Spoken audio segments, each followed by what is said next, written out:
अस्सलाम वालेकुम व्यूअर्स, आप सबको एक दफ़ा फिर मेरे यूट्यूब चैनल में खुशामदीद। व्यूअर्स, आज हम एक्सरसाइज 3.2 का अगला वर्ड प्रॉब्लम करेंगे, जो कि है an electric fan is sold for 19516 after giving a discount of 14%, find the mark price of the fan. कहा गया है कि एक इलेक्ट्रिक फ़ैन है जिसको बेचा गया है 19516 प्राइस पर, after giving a discount of 14% discount देने के बाद find the mark price of the fan. तो फ़ैन का मार्क प्राइस मालूम करें। देखिए, सबसे पहले तो आप ये कॉन्सेप्ट समझे कि हमारे पास जो सेलिंग प्राइस है, एक्चुअल सेलिंग प्राइस और मार्क प्राइस में फ़र्क क्या है। ठीक है, एक्चुअल सेलिंग प्राइस और मार्क प्राइस।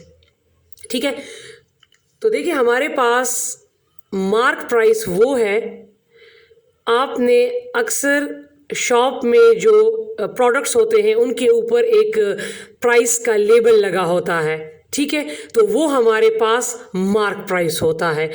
अब जब उस मार्क प्राइस पर शॉपकीपर्स कुछ जो है डिस्काउंट दे दें, और डिस्काउंट देने के बाद वो जिस प्राइस पर उसको बेच रहे हों वो है एक्चुअल सेलिंग प्राइस। तो ये जो था, ये डिस्काउंट देने के बाद जो इस प्राइस पर इन्होंने फ़ैन बेचा है, ये जो है ये है एक्चुअल सेलिंग प्राइस, और डिस्काउंट जो दिया है वो 14% दिया है। अब आपने ये बताना है कि मार्क प्राइस क्या है, मीन कि उसकी जो प्राइस थी, ठीक है, जिसके बाद इन्होंने डिस्काउंट रखा और इसको बेचा, तो आप वो वाली प्राइस मालूम करें। फॉर एग्जांपल, एक शॉपकीपर है, वो एक चीज़ को उसने लेबल लगाया है एक प्रोडक्ट पर 1000 का, ठीक है, तो ये इसकी मार्क प्राइस है। अब उसने कुछ डिस्काउंट दे दिया और उसके बाद अब वो बेच रहा है उसको 999 पर। ठीक है, तो ये इसका मार्क प्राइस हुआ, बीच में इसने डिस्काउंट दे दिया, और ये इसका एक्चुअल सेलिंग प्राइस हुआ, जो अभी इस वक्त जिस कीमत पर बेच रहा है डिस्काउंट देने के बाद। ठीक है, तो इसी तरह ये यहाँ पर 19516 हो गया, डिस्काउंट मेरे पास 14% हो गया, और अब यहाँ पर ये प्राइस मुझे मालूम करनी है। ठीक है, तो चलते हैं अपने क्वेश्चन की तरफ। अब यहाँ पर इस क्वेश्चन को स्टेप टू स्टेप समझे। ठीक है, तो मेरे पास जो गिवन है वो मेरे पास है एक्चुअल सेलिंग प्राइस, जो कि है 19516, डिस्काउंट परसेंट जो कि मेरे पास है 14, और मार्क प्राइस मुझे मालूम करना है। अब मार्क प्राइस जब मैंने मालूम करना है तो मेरे पास एक फॉर्मूला है एक्चुअल सेलिंग प्राइस का, जो कि है मार्क प्राइस माइनस डिस्काउंट। यहाँ से मैंने मार्क प्राइस को फाइंड करना है। ठीक है, लेकिन मार्क प्राइस को फाइंड करने के लिए मेरे पास तो एक्चुअल सेलिंग प्राइस मौजूद है, लेकिन मेरे पास डिस्काउंट मौजूद नहीं है। तो पहले मुझे डिस्काउंट फाइंड करना है, उसके बाद मुझे मार्क प्राइस मालूम करना है। तो हमने डिस्काउंट को कहाँ से मालूम करना है? डिस्काउंट परसेंटेज का फॉर्मूला मेरे पास है discount divided by mark price multiply by 100। अब यहाँ पर देखें तो डिस्काउंट प्राइस तो मेरे पास है, ठीक है, जो कि है 14, लेकिन मेरे पास डिस्काउंट भी नहीं है और मार्क प्राइस भी नहीं है। तो अगर मैं डिस्काउंट मालूम भी करती हूँ तो मुझे तो यहाँ पर मार्क प्राइस भी तो चाहिए होगा, ये मुझे फाइंड करना है। जिस तरह आप लोग प्रॉफिट परसेंटेज में, आप लोगों के पास प्रॉफिट परसेंटेज में जब आप प्रॉफिट फाइंड करते थे, ये जब हम ये फाइंड करते थे तो यहाँ पर प्रॉफिट परसेंटेज होता था, कॉस्ट प्राइस पी होता था। ठीक है, तो प्रॉफिट इजीली फाइंड हो जाता था। लेकिन यहाँ पर डिस्काउंट हम फाइंड करेंगे, लेकिन मेरे पास मार्क प्राइस नहीं है। तो हम क्या करेंगे? सबसे पहले इसी से क्या करेंगे? मार्क प्राइस को निकालेंगे।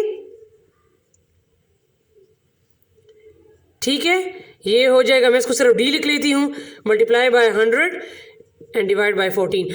अब मेरे पास जो मार्क प्राइस आ चुका है, ये एग्जैक्ट आंसर इसका नहीं है। ठीक है, सिर्फ डिस्काउंट को फाइंड करने के लिए मैंने यहाँ से मार्क प्राइस निकाला है, इसको मैंने अब पुट करना है इसमें। ठीक है, तो अब आप क्या करेंगे कि एक्चुअल सेलिंग प्राइस मेरे पास है 19516, इक्वल टू, अब मेरे पास मार्क प्राइस क्या है, D multiply by 100 divide by 14 और ये माइनस डी अपनी जगह पे, क्योंकि ये तो अब मैं फाइंड कर रही हूँ। अब 19516 अपनी जगह पे, इन दोनों में डी मैंने कॉमन ले लिया, 100 अपनी जगह पे, मीन डी में 100 कब आता है, तो डी 100 टाइम और डी 1 टाइम डी, ठीक है। तो ये आ गया 14। अब यहाँ पर इसके नीचे कुछ भी नहीं है, तो यहाँ पर हम लगा लेंगे, इस 14 को यहाँ पर डाल लेते हैं 1, ठीक है। अब हम क्या करेंगे, इधर दो फ्रैक्शन के दरमियान माइनस आ गया, अब इसका हम मालूम करेंगे एलसीएम। तो यह आ जाएगा 19516 इक्वल टू 14, इसका एलसीएम आ गया। तो 14 के टेबल में 14 कब आता है, 14 1 टाइम, और 1 के टेबल में 14 कब आता है, 114 टाइम। तो यहाँ पर आ जाएगा 100 और यहाँ पर आ जाएगा 14। अब 19516 इक्वल टू डी, यहाँ पर आ जाएगा 86 और यहाँ पर आ जाएगा 14। अब हमने क्या करना है, चूंकि मैंने यहाँ से डी को फाइंड करना है, तो मेरे पास ये जो पूरी चीज़ है इसको मैं दूसरी साइड पर लेकर जाऊंगी, और जब दूसरी साइड पर लेकर जाऊंगी इक्वल टू से, तो ये मेरे पास क्या हो जाएगा, इनवर्स 195, इसको इस तरह कर लेंगे, 14 86, ये उल्टा हो जाएगा, ठीक है। 19516 इक्वल टू डी, जब आप इसको मल्टीप्लाई करेंगे तो ये आपके पास आ जाएगा 3177 समथिंग, ठीक है। तो ये आपके पास आ गया डी। अब इस डी को हम किस में पुट करेंगे, दोबारा इस वाले फार्मूले में, ठीक है। तो जब हम इसको में पुट करेंगे तो इस फार्मूले में मैं पुट कर रही हूँ 19516, ठीक है, इक्वल टू मार्क प्राइस मैंने मालूम करना है, माइनस डी मेरे पास आ गया 3177।